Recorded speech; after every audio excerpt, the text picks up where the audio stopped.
Assalamualaikum warahmatullahi wabarakatuh. Perkenalkan, nama saya Tia Sofi Dwinda dari jurusan Psikologi Islam. Baiklah, di sini saya akan menjelaskan sejarah Kerajaan Siguntur dan Masraya. Untuk melengkapi tugas sejarah peradaban Islam, berikut penjelasan. Rumah gadang Kerajaan Siguntur terletak di Jorong Siguntur, Nagari Siguntur, Kecamatan Sitiung, Kabupaten Damastraya. Menurut informasi dari Aceh Sariana atau keturunan ke-9 Raja Siguntur, rumah gadang ini sudah ada selama agama Islam masuk ke daerah Siguntur. Rumah gadang ini didirikan tahun 1800-an dengan luas bangunan 118,4 meter per kubik. Bangunan ini pada awalnya berfungsi sebagai tempat musyawarah adat Niniak Mamak Siguntur dari masih berfungsi sampai sekarang. Bangunan ini merupakan bangunan tradisional Minangkabau dengan ciri khas atap bergonjong. Bentuk bangunan adalah rumah panggung dengan dena berbentuk persegi panjang dan memiliki teras di depannya. Pada bagian halaman dari rumah gadang ini juga terdapat rangkaian bagian kaki arca dan megan atau nisan yang berasal dari masa pra-Islam. Kerajaan Siguntur adalah sebuah kerajaan yang berdiri semenjak tahun 1250 pasca runtuhnya Kerajaan Damastraya. Kerajaan ini bertahan selama beberapa masa hingga kemudian dikuasai oleh Kerajaan Pagaruyung.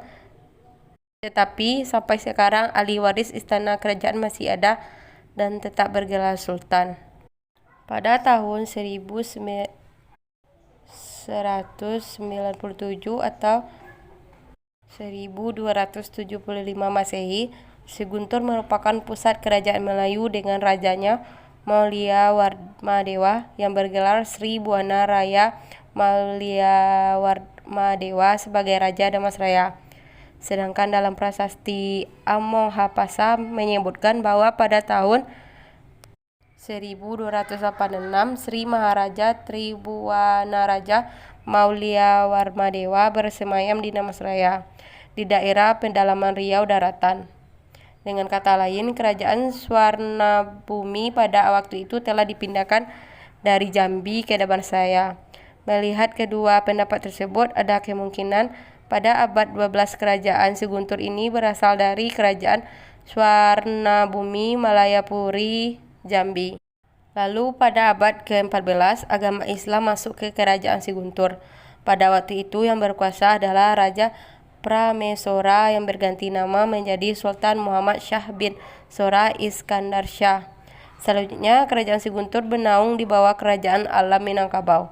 Salah satu bukti kerajaan Siguntur menganut agama Islam terlihat pada masyarakat yang memegang prinsip syarak bersandi kitabullah. Selain itu, ditemukan pula dua stempel kerajaan Siguntur berbahasa Arab yang menyebutkan bahwa cap ini dari Sultan Muhammad Shah bin Sora Iskandar atau Muhammad Sultan Shah bin Siguntur Lillahi, dan cap ini berdasarkan bahwa al-Watsiqu bi inayatillahi Azim Sultan Sri Maharaja Diraja Ibnu Sultan Abdul Jalil Inayah Shah almarhum, dan diperkirakan pada masa inilah Masjid Siguntur didirikan. Masjid Tua Siguntur berada dalam satu kompleks dengan makam Raja-Raja Siguntur yang berada di sebelah utara masjid. Kompleks makam memiliki areal berbentuk segi lima berukuran 40 x 24,5 meter. Di dalamnya terdapat 6 makam yang masing-masingnya hanya ditandai dengan nisan dan jirat dari bata dan batu. Raja-Raja Siguntur yang bermakam yakni Sultan Muhammad Shah bin Sora, Sultan Abdul Jalil bin Sultan Muhammad Shah Tuanku Bagindo Ratu II, Sultan Abdul Qadire Tuanku Bagindo Ratu III, Sultan Amiruddin Tuanku Bagindo Ratu IV, Sultan Ali Akbar Tuanku Bagindo V, dan Sultan Abu Bakar Tuanku Bagindo Ratu IV. 6.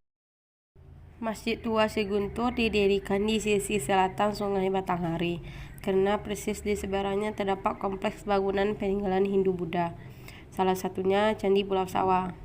Tidak diketahui kapan pastinya Masjid Tua Siguntur didirikan, namun berdasarkan penelusuran Balai Pelestarian Peninggalan Purbakala batu sangkar. Bangunan yang saat ini diperkirakan telah berumur lebih dari 100 tahun.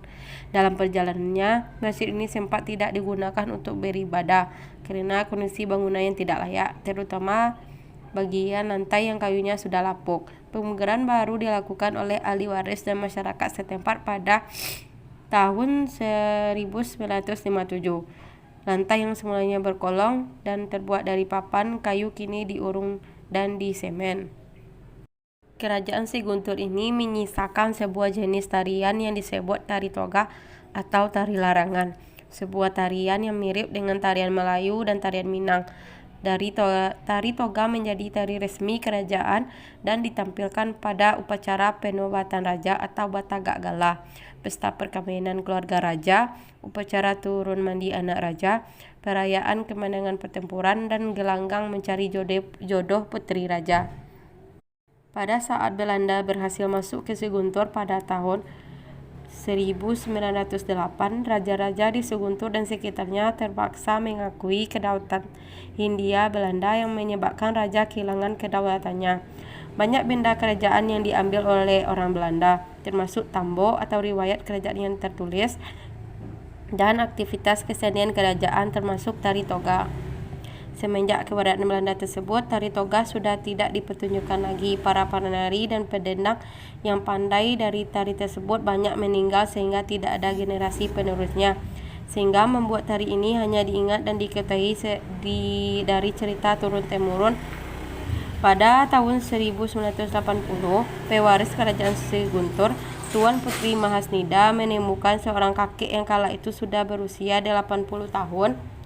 Sang kakek tersebut masih hafal semua dendang yang terdapat dalam tari toga sebab beliau selalu melantunkan dendang ketika melakukan kegiatan batobo. Batobo adalah memberikan kebun atau menyabit di sawah bersama-sama yang melibatkan 30-60 orang lebih.